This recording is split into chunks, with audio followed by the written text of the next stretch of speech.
Okay sir, آج کی اس نشست کا آخری کوشچن اور وہ ہے زکوٰۃ کے حوالے سے. زکوٰۃ کا نصاب اس کے حوالے سے گائیڈنس کر دیں تھوڑی سی، تاکہ لوگوں کی گائیڈنس ہو سکے اور لوگ جو دینا چاہ رہے ہیں ان کے لیے آسانی پیدا ہو. دیکھیے، زکوٰۃ کے معنی ہوتے ہیں تطہیر کرنا، پاک صاف کرنا. آپ اور ہم پر، تمام انسانوں پر اللہ تعالیٰ نے زکوٰۃ آدم علیہ السلام سے لے کر نبی پاک صلی اللہ علیہ وسلم تک فرض کی. اس کی مدات، اس کا نصاب، اس کی پرسنٹیج مقرر کر دی. نبی پاک صلی اللہ علیہ وسلم کی امت کے اوپر بھی فرض کی گئی اسی طریقے سے، لیکن اللہ نے خود نصاب مقرر نہیں کیا، نبی پاک صلی اللہ علیہ وسلم نے کیا.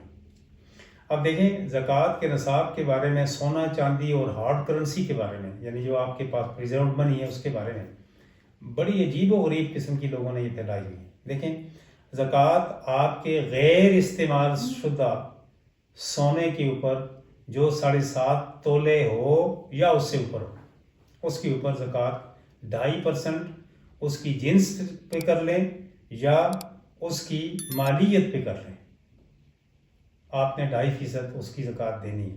لیکن اگر آپ کے 7 تولے اور 5 ماشے اور 7 رتی بھی اگر ہو، یعنی اس سارے 7.5 تولے سے 1 رتی بھی کم ہو، تو آپ پر زکوٰۃ نہیں ہے. پھر اس دوران آپ کے پاس کلو کے حساب سے سونا ہے، عورتوں کے پاس زیادہ ہوتا ہے، اسے استعمال کرتی ہیں اگر سال بھر میں زیادہ دنوں میں، کوئی زکوٰۃ نہیں. اسی طرح چاندی پر. لیکن ہمارے ہاں کیا عجیب سی بات ہے کہ سونے کی زکوٰۃ کو ہم تو مالیت کے حساب سے بڑھاتے چلے جاتے ہیں، لیکن ہارڈ کرنسی آتی ہے اس کے کمپیریزن میں نہیں بڑھاتے. اب دیکھیں، نبی پاک صلی اللہ علیہ وسلم نے اس زمانے میں 3 چیزوں کو بنیاد بنائی اور ان پر 2.5% سب سے کم نصاب اس لیے رکھا کہ اس کے لیے، اس کے سنبھالنے کے لیے، دیکھ بھال کرنے کے لیے جس کے پاس زیادہ ہے تو اسے باقاعدہ اس کے لیے مصیبت پڑی رہتی ہے، رات کو نیند نہیں آتی، کوئی چرا نہ لے، کوئی اٹھا کر نہ لے جائے، چوکیدار رکھنے پڑتے ہیں، گارڈ رکھنے پڑتے ہیں، زیادہ انسان پریشان ہوتا ہے. تو کم سے کم زکوٰۃ کا اس کے اوپر نصاب رکھا. اس زمانے میں 7.5 تولے سونا، 52.5 تولے چاندی اور 200 درہم مارکیٹ میں ایک ہی مالیت کے ہوتے تھے، ایک ہی قیمت کے ہوتے تھے. کیسے ایک قیمت کے ہوتے تھے؟ چاہے تو 7.5 تولے مارکیٹ میں لے جا کر اس کے 200 درہم لے لیں، بیچتے ہیں اسے، یا اس کے بدلے میں بارٹر سسٹم کے تحت 52.5 تولے چاندی ایکسچینج کر لیں، اپنے پاس لے لیں. اسی طرح چاندی لے جائیں تو سونا لے لیں یا پیسے لے لیں. ایکولی طور پر وہاں پہ تھیں یہ تینوں چیزیں. آج کل کیا ہے؟ 52 تولے چاندی اب بھی 32-33 ہزار روپے کی مل جاتی ہے، 40 کی ہو جائے گی. 200 درہم اب بھی آپ کے 16,000 روپے بنتے ہیں. سونا 7.5 تولے کم از کم بھی 17 لاکھ روپے تک چلا گیا ہے، 7.5 تولے. تو یہ ہارڈ کرنسی بھی اسی طریقے سے آگے اس کے مماثلت میں چلی جانی چاہیے تھی نا. اس کو کیوں آپ لوگوں نے پیچھے رکھ کر پیسے بٹورنے کے لیے، حکومتوں نے یہ اپنے لیے، اور علماء بھی اس کے ساتھ شامل ہیں، وہ کہتے ہیں کچھ حصہ ہمیں بھی آتا ہے، ٹھیک ہے، آنے دو، اس کو دبا رہنے دو. تو یہ ہے اس کا نصاب. اس کے بعد آ جائے تو یہ وہ لوگ ہیں جو یہ چیزیں رکھتے ہیں. اس کے علاوہ اگلی مد آ جاتی ہے جو جانور رکھتے ہیں. تو اونٹ رکھنے والوں کے لیے 4 تک جس کے پاس اونٹیں، کوئی زکوٰۃ نہیں ہے. 4 سے لے کر 9 تک جو اونٹیں، 1 بکری ہے، 9 سے لے کر 14 تک 1 بکری مزید ہے، 15 سے لے کر پھر 19 تک ایک اور بکری، 20 سے لے کر 24 تک اور بکری ایک دی جائے گی 1 سال کی، اور پھر 25 سے لے کر 34 تک 34 تک 1 سال کا اونٹ. اور اسی طرح ہر 10 کے بعد، ہر 10 اونٹوں کی نمبرز آف اونٹ کے بعد ایک اونٹ 1 سال کا یا 2 سال کے ایک کر کے اسی مماثلت سے دے دیا جائے گا. بکریوں پہ آ جاؤ تو 39 تک کسی قسم کی کوئی زکوٰۃ نہیں ہے. 39 تک کوئی زکوٰۃ نہیں. 40 سے لے کر 120 تک ایک بکری کا بچہ 1 سال کا. 121 سے لے کر 200 تک ایک مزید، اور اس کے بعد ہر 100 کے اوپر ایک بڑھتا چلا جائے. آگے آ جاؤ گائے بھینس فیملی، اس کے لیے 32 تک کسی قسم کی کوئی زکوٰۃ نہیں ہے. 30 سے لے کر 39 تک ایک بکری کا بچہ، اور پھر 40 سے لے کر 49 تک 1 سال کا ینگ گائے کا یا بھینس کا، اور اسی طرح ہر 10 کے اوپر ایک. پھر آپ فصلیں آ گئی، زمیندارے کی فصلیں. زمیندارے کی فصلوں میں جو بارانی بارش سے زمین سیراب ہو کر آپ کو اناج دیتی ہے تو اس کا 10%، اور اگر جو نہری پانی سے اریگیشن سے ہوتی ہے اس کا 5%، کیونکہ اس میں آپ کی مشقت اور آپ کو مالیانہ یعنی آبیانہ دینا پڑتا ہے، جو اس کی جو بھی ہوتی ہے اس کا ٹیکسز وغیرہ. ٹھیک. اب اس کے علاوہ آ جاؤ تو وہ تمام کی تمام فصلیں جو پیرشیبل ہیں یعنی جلدی ختم ہو جاتی، منیمم 6 مہینے نہیں گزارتی، ان سب پر کوئی زکوٰۃ نبی پاک صلی اللہ علیہ وسلم نے مقرر نہیں کی، کیونکہ گل سڑ جاتی تھی. مثلا سبزیات آ جاتی ہیں اس میں، سٹرس کے جتنے ہمارے پاس فروٹس آ جاتے ہیں، وہ جس میں ہارڈ نٹس آتے ہیں ان کے اوپر زکوٰۃ ہے، کھجور پر بھی زکوٰۃ ہے، اسی طرح اخروٹ پہ بھی ہے، بادام پہ بھی ہے، پستہ پہ بھی ہے، کاجو پہ ہے، مونگ پھلی پہ بھی ہے. ان سب چیزوں کے اوپر پومیگرینٹ کو بھی خشک کر دیا جائے تو اس پہ بھی ہے. اس کے علاوہ کسی پھل فروٹ یا سبزی پہ زکوٰۃ نبی پاک صلی اللہ علیہ وسلم نے نہیں رکھی. یعنی جتنی بھی ہمارے پاس اریگیشن کی جو ہماری یافت آتی ہے زمینوں کی اریگیشن سے یا بارانی سے، ان سب کی کم از کم مدت اس فصل کی اپنی مدت ہے، 6 مہینے میں فصل تیار ہوتی ہے، 6 مہینے میں وہ زکوٰۃ ہے. لیکن باقی ساری جانوروں میں اور سونے چاندی اور آپ کے پاس پیسوں کی صورتحال میں 1 سال ہے. پھر آگے آ جائیے اس کے بعد تو پھر آپ کے پاس آ جاتی ہے مائنز اینڈ منرالوجیز. اس پر نبی پاک صلی اللہ علیہ وسلم نے 20% رکھی ہے. وہ بھلے 1 تولہ نکلتی ہے یا 1 ارب تولہ نکلتی ہے یا 1 ارب بلین آپ کی ٹنز نکلتی ہے، اس میں 20% اس کے اوپر ہے، سب سے زیادہ اسی کے اوپر ہے. پھر اس کے بعد آ جاتی ہے کہ آپ کے پاس پریشیس سٹونز ہیں، تو پریشیس سٹونز کے اوپر نبی پاک صلی اللہ علیہ وسلم نے کوئی زکوٰۃ نہیں رکھی. اس لیے نہیں رکھی کہ ان کی مارکیٹ میں کوئی اسپیسیفک ویلیو نہیں ہوتی. لوگ شوق کی خاطر لیتے ہیں، وہی جو آپ کے لیے ایک روٹی کے برابر ہے وہ کسی اور کو پسند آ گیا وہ کروڑوں دے دے گا، اس لیے اس کے لیے کوئی نہیں رکھی آپ صلی اللہ علیہ وسلم نے. اسی طرح کسی کے پلاٹ ہیں یا بزنس ہے، جو بزنس کر رہا ہے سرکولیٹنگ بزنس کے اوپر کوئی آپ کی زکوٰۃ نہیں ہے. لیکن آپ نے بینکوں میں ہولڈ کر کے رکھا اور اس پہ سال گزر گیا، وہ جتنا ہے تو وہی 2.5% کے حساب سے آپ اس کا حساب کر کے دیں گے.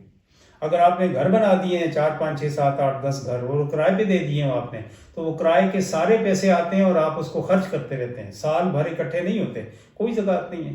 لیکن اگر ان کے پیسے آ کر آپ کے پاس اکٹھے ہو جاتے ہیں تو وہ آپ کی آمدن میں شمار ہو جائے گا، اور وہ آمدن آپ کی جو پریزرو رہتی ہے آپ کے پاس سال بھر، اس کے اوپر آپ کو وہی 2.5% دینا پڑے گا. پلاٹ رکھے ہوئے ہیں آپ نے اور اس کے اوپر کوئی مکان نہیں بنائے ہوئے، کوئی زکوٰۃ نہیں ہے آپ کے اوپر جب تک کہ ان کو بیچ کر سال بھر اپنے پاس نہ رکھو تو. اسی طریقے وہ جائیداد وہ زمین جو بنجر پڑی ہوئی ہے اس پر کوئی زکوٰۃ نہیں ہے. بس سیدھی سادھی اتنی سی بات ہے. باقی جو لوگوں کو ڈرا دھمکا کر ڈریگ کرتے ہیں کھینچتے ہیں، اللہ تعالیٰ ان کا بھلا کرے، اچھا کرے ان کو. بس اتنی سی بات ہے، سادہ سی بات ہے. اچھا سر، یہاں پر اس کا ایک پہلو جو میرے ذہن میں آ رہا تھا، میں اس پہ بھی آپ سے گائیڈنس چاہ رہا تھا کہ زکوٰۃ آپ دیں گے یا اسٹیٹ آپ سے لے گی؟ نہیں، اسٹیٹ آپ سے لے گی، وہ لیتی ہے، لے گی. اگر وہ اسٹیٹ آپ کے اوپر اور کوئی ٹیکسز لیوی نہیں کرتی تو. یہ بھی میرے ذہن میں تھا نا کہ اگر آپ سارا سال ٹیکسیشن دے رہے ہیں ہر چیز پہ، آپ پھر زکوٰۃ نہیں لے سکتی. آپ کو زکوٰۃ ہی بنیادی طور پر اس ریاست کے ہر کاروں کے اخراجات کی مد میں اللہ تعالیٰ نے ان غریبوں کے لیے رکھی ہے کہ تم اپنے یعنی والعاملین علیہا، جو زکوٰۃ اکٹھی کرتے ہیں ان کا بھی سیلریز، ان کی ساری ضروریات اس میں سے پوری ہوں گی، اور باقی وہ تمام غریب مساکین یعنی جتنی 8 کی 8 مدات ہیں ان سب میں چلی جائے گی. غریبوں کا مال ہے، امیروں کے اوپر فرض ہے. لیکن اسٹیٹ جب لیتی ہے تو پھر وہ دیگر ٹیکس نہیں لگا سکتی، اور اگر وہ ٹیکس لگاتی ہے تو زکوٰۃ نہیں لے سکتی. تو پھر پاکستان کے کانٹیکس میں آپ اسے کیسے دیکھتے ہیں؟ میں تو کہتا ہوں ظلم ہی ہے ہر طرف. پاکستان چھوڑو، اس کے علاوہ بھی دیگر بہت سارے ممالک میں، ماں سوائے مڈل ایسٹ کے ممالک جن کے پاس بڑے اچھے خاصے ہیں، وہ لوگ متمول ہیں، وہ زکوٰۃ نہیں لیتے اپنے لوگوں سے. زکوٰۃ اگر ان کی اکٹھی ہوتی ہے لوگ اپنے طور پہ دیتے ہیں، یا ان کے اپنے رکھے ہوئے دولت پہ اکٹھی ہوتی ہے، وہ اٹھا کر اس کو بہت ساری مدات میں لگا دیتے ہیں، لوگوں کے رفاہ عامہ کے کاموں میں لگا دیتے ہیں. تو اس لیے ریاست اگر لیتی اس کا فرض لے آپ سے، لیکن دیگر ٹیکس نہیں لے گی. ڈیزل ٹیکس نہیں لے گی، یا ٹیکس لے گی تو زکوٰۃ نہیں لے سکتی. سر اس میں پھر تھوڑا سا مزید ایک سوال ذہن میں آ رہا ہے کہ اٹس اے پیور کیلکولیشن جو نبی پاک صلی اللہ علیہ وسلم نے ایک بنا کر ہمیں دی. تو ویسے ایک معصومانہ سا سوال آ رہا تھا کہ جب یہ سسٹم بن رہا تھا تو کون کون سے صحابی اس وقت موجود تھے جنہوں نے یہ سارا سسٹم کو ڈیولپ کیا ہوگا، یا انہوں نے ایک رائے دی ہوگی کہ اس پہ اتنے % ہونا چاہیے؟ کیونکہ obviously it's a complete calculation thing. نہیں دیکھیں، یہ آلریڈی پہلے سے موجود ہے نا زکوٰۃ کا سسٹم. یہی تو نہیں کہ نبی پاک صلی اللہ علیہ وسلم نے اس کو انٹروڈیوس کروایا. اوکے. یہ تمام انبیاء میں آپ کبھی جا کر تورات کی اسٹڈی کریں اس میں تو اس میں باقاعدہ اس کا ذکر ہے. اس وقت لوگوں کی پرسنٹیج کا یہ عالم تھا کہ کھڑے کھیتوں میں سے سینٹر میں سے کاٹ لیتے تھے اور سائڈیں چھوڑ دیتے تھے. جو غریب غربائیں جا کر کاٹیں اپنے لیے فصلوں کو لے کے آئیں. باغات ہوتے تھے تو اس میں سیب عموماً یا یہ جسے ہم کہتے ہیں انجیر یا پھر یہ زیتون وغیرہ کی جتنی بھی فصلیں گندم جو وغیرہ جو بھی ہوتا تھا تو لوگ سینٹر میں سے کاٹ لیتے تھے. حالانکہ اللہ تعالیٰ نے 1/3 رکھا ہوا تھا. ٹھیک ہے نا. اس کو پھر اپنی آنے والی تمام امت کے لیے اس کو ایڈجسٹ کیا نبی پاک صلی اللہ علیہ وسلم نے. موجود تھے سونا چاندی کی زکوٰۃ ہوتی تھی, لوگ جا کر دیتے تھے. اناج ہوتا تھا وہاں پر پکا کر لوگوں کو کھلایا جاتا تھا. اسی طریقے سے بہت سارا دیگر چیزیں, کپڑا ہوتا تھا اس کے اوپر زکوٰۃ ہوتی تھی. یعنی آل تھنگ, بھیڑ بکری ہوتی تھیں ذبح کر کے لوگوں کو کھلایا جاتا تھا. جانور ہوتے تھے, اونٹ ہوتے تھے. یہ نہیں کہ نبی پاک صلی اللہ علیہ وسلم نے the Prophet صلی اللہ علیہ وسلم set anew. No, not at all. It was olden. It was readjusted. It was olden. بس سارے جانتے تھے اس بات کو. تو جو حضرت ابو بکر صدیق کے دور میں یہ مسئلہ کھڑا ہوا تھا منکرین زکوٰۃ والا, تو وہ بھی اسی کانٹیکس میں تھا کہ اسٹیٹ ان سے زکوٰۃ لینا چاہ رہی تھی بٹ دے ڈینائڈ کہ ہم آپ کو نہیں دیں گے. نہیں, اللہ کا حکم ہے نا, بات تو زکوٰۃ ہے, تمہیں زکوٰۃ دینی پڑے گی. نبی پاک صلی اللہ علیہ وسلم کے زمانے میں آپ نے سینٹرلائز سسٹم شروع کیا کہ زکوٰۃ اکٹھی کر کے بیت المال میں آئے اور اس کے بعد اچھا اس کے لیے یہ بھی تھا کہ جس علاقے سے آپ زکوٰۃ جمع کرو اس علاقے کے جتنے غریب ہیں ان میں ان کی ضرورت کے مطابق تقسیم کر کے بعد میں بیت المال میں لاؤ. یہ تھا نبی پاک صلی اللہ علیہ وسلم کے زمانے میں. ٹھیک ہے, بھیڑ بکریاں ہیں, اونٹ ہیں, مال ہے, اسباب ہے, سونا ہے, چاندی ہے. اس علاقے کے جہاں سے آپ نے جس قبیلے سے آپ نے اکٹھی کی اس قبیلے میں رہنے والے غربا میں تقسیم کرنے کے بعد باقی لے کے آؤ بیت المال میں. اور یہی سسٹم وہ بکر صدیق کے زمانے میں, عمر فاروق کے اور عثمان غنی کے زمانے میں, حضرت علی کرم اللہ وجہ الکریم کے زمانے میں تو سارا جسے کہتے ہیں کہ وہ افراتفری پھیل گئی نا. کہیں کوئی سسٹم اس طرح کا واقعی نہیں رہا. دو آپس میں مخاصمتیں شروع ہو گئی, جنگیں شروع ہو گئی, عجیب سا معاملہ رہا آپس میں.